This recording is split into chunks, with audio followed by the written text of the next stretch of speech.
வணக்கம். இன்றைக்கி நம்ம இன்னொரு ஆர்டிக்கிளை டிஸ்கஸ் பண்ணுவோம். இன்றைக்கி டிஸ்கஸ் பண்ண போகிற ஆர்டிக்கிள் என்ன அப்படின்னா, children's arithmetic skills do not transfer between applied and academic mathematics. Okay, so இந்த ஆர்டிக்கிளை எழுதுனது யார் அப்படின்னா அபிஜித் பானர்ஜி. அபிஜித் பானர்ஜி யார் அப்படின்னு பார்த்தீங்கன்னா, சமீபத்தில் எக்கனாமிக்காக ஒரு ஆராய்ச்சி பண்ணி எக்கனாமிக்காக ஒரு நோபல் பரிசு வாங்கினவர். ஸோ அவர் தான் Abhijit Banerjee, MIT professor. So இவர் மட்டும் தனியாக வாங்கலை, இவரோட ஒய்ஃபும் சேர்ந்து அந்த ஆராய்ச்சி பண்ணி 2 பேரும் கூட்டாக தான் அந்த நோபல் பரிசு அவங்களுக்கு கொடுத்தாங்க. அவங்க யார் அப்படின்னா எஸ்தர் டுஃப்ளோ. இவங்க 2 பேருமே இந்த பர்டிகுலர் ரிசர்ச்சையும் பண்ணியிருக்கிறாங்க. ஓகே, இந்த ரிசர்ச் எதை பற்றி அப்படின்னா, குறிப்பாக இந்த ரிசர்ச்சை வந்து இந்தியாவில் பண்ணியிருக்கிறாங்க. இந்தியாவில் எங்கன்னா கொல்கட்டா அண்ட் டெல்லி. இங்கே வந்து சில பிள்ளைகளை வந்து சர்வேக்கு எடுத்துருக்கிறாங்க. இவங்களில் ஸ்கூலுக்கு போயிட்டுருக்கிற குழந்தைங்க அவங்களோட மேத்ஸ் ஸ்கில்ஸ் எப்படி இருக்குது அப்படிங்கிறதையும் ஆராய்ச்சி பண்ணியிருக்கிறாங்க. அதே நேரத்தில் இப்போ சந்தையில் மார்க்கெட்டில் வேலை பார்க்குற குழந்தைங்க பெருசாக ஸ்கூலுக்கு போயிருக்க மாட்டாங்க, இல்லை சும்மா ட்ராப் அவுட்டாக இருக்கும். அவங்க கணக்கில் எப்படி இருக்கிறாங்க அப்படிங்கிற மாதிரியான ஒரு ஆராய்ச்சி. ஸோ இது எதுக்கு அப்படின்னா, உண்மையிலேயே ஸ்கூலில் சொல்லி கொடுக்குற பாடம் இந்த மாதிரி மார்க்கெட்டில் வேலை செய்கிறதுக்கு அல்லது இந்த மாதிரி நம்ம வாழ்க்கையில் ஏதாவது ஒரு தருணத்தில் பயனுள்ளது மாதிரி இருக்குதா? ஸோ இந்த பள்ளிக்கூடத்தில் படிக்கிற பாடங்கள் அப்படிங்கிறத பற்றின ஒரு ஆராய்ச்சி, அதுதான் இந்த கட்டுரை. இதை பற்றி இன்னும் விரிவாக எப்பவும் போல் ChatGPTயில் போட்டு எடுத்து வச்சுருக்கிறேன், அதை நம்ம வாசிப்போம். ஓகே, ஸோ இதோட தலைப்பு எப்படி மொழியாக செஞ்சுருக்குதுன்னா, பள்ளி கணிதம் வெர்சஸ் நடைமுறை கணிதம், இந்திய குழந்தைகள் மீதான ஆய்வு. ஓகே, ஆராய்ச்சி நோக்கம் குறைந்த மற்றும் நடுத்தர வருமான நாடுகளில் பள்ளிக்கல்வி குழந்தைகளுக்கு அவர்களின் தினசரி வாழ்க்கையில் பயன்படும் கணிதத்தை கற்றுக் கொடுக்க முடியுமா? ஸோ ஸ்கூலில் சொல்லிக் கொடுக்கறது உண்மையிலேயே அவங்களுக்கு வாழ்க்கையில் தினசரி வாழ்க்கையில் உதவுதா அப்படிங்கிறத பார்க்குறாங்க. இதேபோல் பள்ளியில் கற்ற கணிதம் நடைமுறையில் பயன்படுமா என்பதை கண்டறிய இந்தியாவில் கொல்கத்தா மற்றும் டெல்லி, ஏற்கனவே பார்த்த மாதிரி தான், கொல்கத்தா மற்றும் டெல்லி நகரங்களில் உள்ள குழந்தைகளை ஆய்வுக்கு எடுத்துக்கொள்ளப்பட்டது. ஓகே, முக்கியமான கண்டுபிடிப்புகள். ஸோ இந்த ஆய்வு மூலமாக அவங்க என்ன கண்டுபிடிச்சிருக்கிறாங்க அப்படின்னா, சந்தையில் வேலை செய்யும் குழந்தைகள், மார்க்கெட்டில் வேலை செய்கிறவங்க, நகர்ப்புற கடைகளில் அல்லது மார்க்கெட்டுகளில் வேலை செய்பவர்கள், இவங்களைத்தான் சந்தையில் வேலை செய்யும் குழந்தைகள் அப்படின்னு எடுத்துக்கிட்டாங்க. இதில் 90% குழந்தைகள் எந்த உதவியும் இல்லாமல் பண பரிவர்த்தனை கணக்குகளை சரியாக செய்தனர். நம்மளே இதை பார்த்துருப்போம். நம்ம மாமாவோ அப்பாவோ அம்மாவோ பெருசாக படிச்சிருக்க மாட்டாங்களா இருக்கும், ஒரு காலேஜு கூட போயிருக்க மாட்டாங்களா இருக்கும். ஆனால் இந்த கணக்கு வழக்கு எல்லாமே கரெக்டாக பார்ப்பாங்க. அவங்க போடுற சில கணக்குகள்லாம் நமக்கே கொஞ்சம் புரியாத, ஒரு நிமிஷம் புரியாத மாதிரி இருக்கும். ஸோ இதுதான் 90% குழந்தைகள் எந்த உதவியும் இல்லாமல் பரிவர்த்தனை கணக்குகளை சரியாக செய்தனர். அவர்கள் பாரம்பரிய மனக்கணக்கீட்டு முறைகளை பயன்படுத்தினர். ஸோ நம்ம பாரம்பரிய மனக்கணக்கீடு அப்படிங்கிறது ஆதி காலத்தில் நம்ம தாத்தாக்கள் அந்த மாதிரி அவங்க என்ன மெத்தட் யூஸ் பண்ணாங்களோ அது. இப்போ நம்ம புக்லலாம் எடுத்து பார்த்தீங்கன்னு வச்சுக்கோங்களேன், அந்த எப்படி ஒரு 2 நம்பரை கூட்டுறது, எப்படி 2 நம்பரை மல்டிப்ளை பண்ணுறது அப்படிங்கிறதுக்கான ப்ரொசீஜர் எல்லாமே அதை ரொம்ப தெளிவாக எக்ஸ்பிளைன் பண்ணுறேன் அப்படின்ட்டு கொஞ்சம் கஷ்டமாக்கி வச்சுருப்பாங்க. ஸோ அவங்க அந்த மாதிரி யூஸ் பண்ணாமல் ரொம்ப ட்ரெடிஷ்னலாக மக்கள் யூஸ் பண்ணிகிட்டு இருக்கிற அந்த மனக்கணக்கீடை யூஸ் பண்ணியிருக்கிறாங்க அப்படிங்கிறதையும் தெரிஞ்சுக்கிறாங்க. ஆனால் வகுப்பறை கணிதத்தில் குறிப்பாக எழுத்துப்பூர்வமான கணக்குகளில், அதாவது எப்படின்னா ஒரு சென்டென்ஸ் கொடுத்து இப்போ அந்த சென்டென்ஸுக்கு ஈக்குவேஷன் எழுதி அந்த இதை சால்வ் பண்ணு அப்படிங்கிற மாதிரி சொல்கிறது, அவர்களின் திறன் மிகவும் குறைந்தது. யாரோட திறன்? இந்த மார்க்கெட்டில் சந்தையில் வேலை செய்கிற குழந்தைகளோடது. மிக எளிய 2 இலக்க கழித்தல் கணக்குகளை கூட வெறும் 54% குழந்தைகள் மட்டுமே தீர்க்க முடிந்தது. ஒரு 2 2 டிஜிட் நம்பர் 2 எடுத்து சப்ட்ராக்ட் பண்ணுங்க அப்படின்னு சொன்னால் கிட்டத்தட்ட பாதி பேரால் தான் அதை பண்ணவே முடியுது. ஸோ அந்த மாதிரி நிலமையில் சந்தையில் வேலை செய்கிற குழந்தைகள் இருக்கிறாங்க.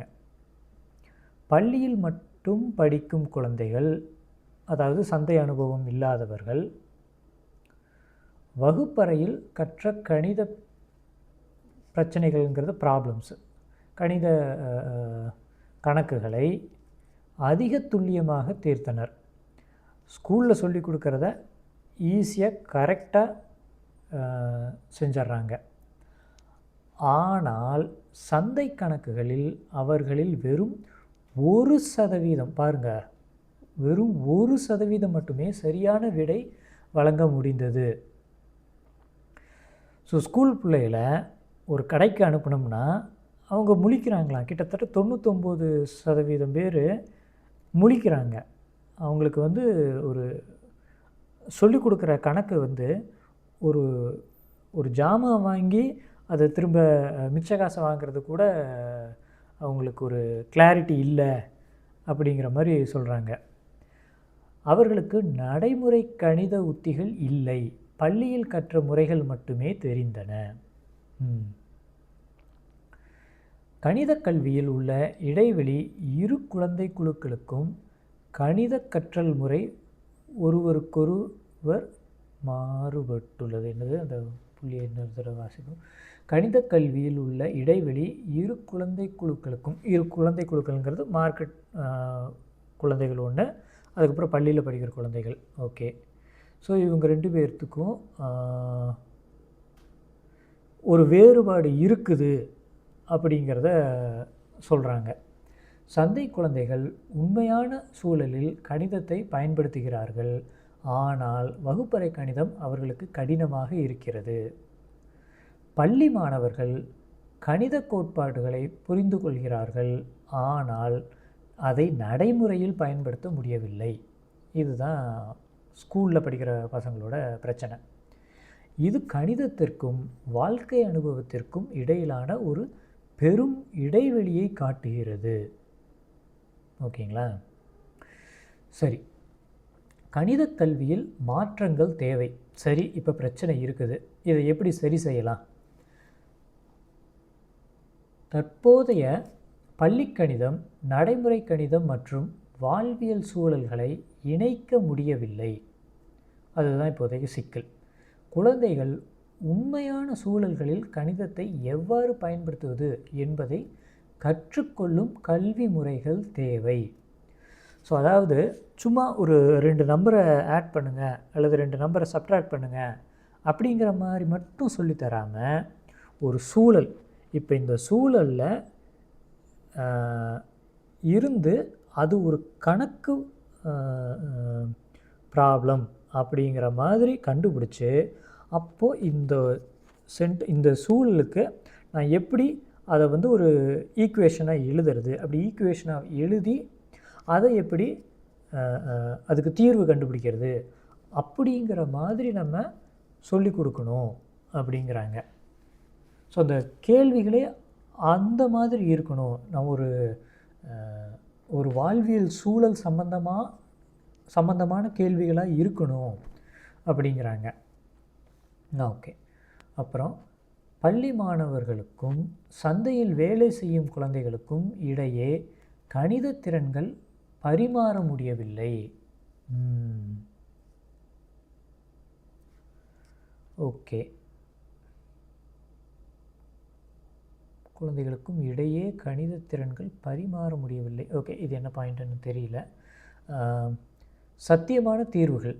வகுப்பறை கணிதத்தையும் நடைமுறை கணிதத்தையும் ஒருங்கிணைக்கும் கல்வி முறைகள் உருவாக்க வேண்டும். ஓகே, ஏற்கனவே சொன்ன பாயிண்ட்டு தான் அது. கணிதத்திற்கான பயிற்சிகளை நடைமுறை அடிப்படையில் அமைக்க வேண்டும். திரும்ப அதே பாயிண்ட்டு தான். கணித கல்வியில் புதிய கற்பித்தல் முறைகளை செயல்படுத்த கூடுதல் ஆய்வுகள் தேவை. ஸோ இதை இன்னும் மேம்படுத்துறது எப்படி அப்படிங்கிற ஆய்வுகள் தேவை அப்படின்னு சொல்கிறாங்க. ஸோ இது வந்து ஓகே, ஒரு அனாலிசிஸ் பண்ணியிருக்கிறாங்க. பட் என்னென்னா, இப்போ டீச்சர்ஸ்லாம் முன் வரணும். இப்போ இந்த கேப் இருக்குது, இந்த கேப்பு சரி செய்கிறதுக்கு என்ன மாதிரி முறைகளை கையாளணும் அப்படிங்கிறத நம்ம வந்து ஆய்வு செய்யணும். யாராவது ஒரு புது முயற்சி எடுக்கிறாங்க அப்படின்னா அதை வந்து ஆய்வு செஞ்சு பப்ளிஷ் பண்ணி அது மற்றவங்களுக்கும் கொண்டு சேர்க்கணும். ஸோ இந்த மாதிரியான வேலைகள் எல்லாம் ஆசிரியர்கள் ஈடுபடணும். ஸோ இந்த இடைவெளியை தடுக்கிறதுக்கு. இறுதி சிந்தனைகள். இந்த ஆய்வு கணித கல்வியில் ஒரு முக்கியமான பிழையை வெளிச்சத்திற்கு கொண்டு வருகிறது. நிகழ்வுகளின் மூலமாக கணிதத்தை கற்றுக்கொள்வது குழந்தைகளின் திறனை மேம்படுத்தும்.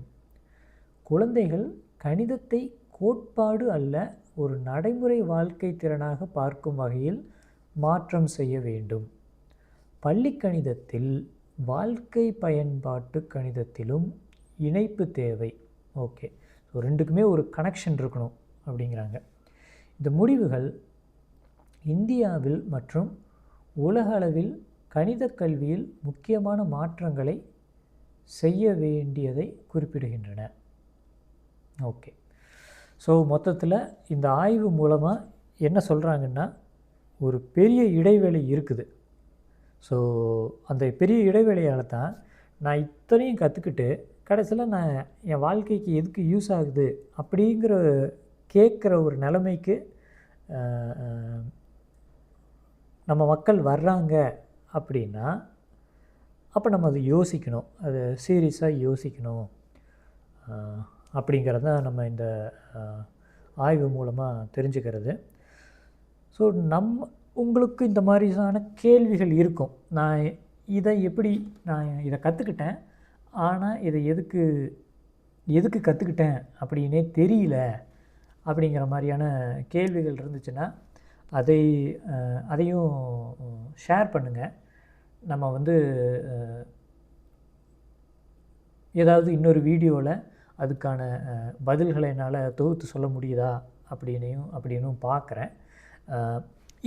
இந்த குழப்பங்கள் இருக்குது அப்படிங்கிறத ஆய்வாளர்களும் எந்தெந்த துறையில் எந்தெந்த சப்ஜெக்டில் மக்கள் புரியாமையே படிச்சுக்கிட்டு இருக்கிறாங்க அப்படிங்கிற தெளிவும் தெரியட்டும். அப்போ வந்து ஆசிரியர்கள் அதில் கூடுதல் கவனம் செலுத்தி அதை நம்ம வேறு மாதிரி எப்படி சொல்லிக் கொடுக்கலாம் அப்படிங்கிற ஒரு தீர்வை நோக்கி நகருவாங்க. ஸோ இதுதான் இந்த கட்டுரையோட சுருக்கம். ஸோ மேலும் இன்னொரு கட்டுரையோட இன்னொரு வீடியோவில் நான் உங்களை சந்திக்கிறேன். நன்றி.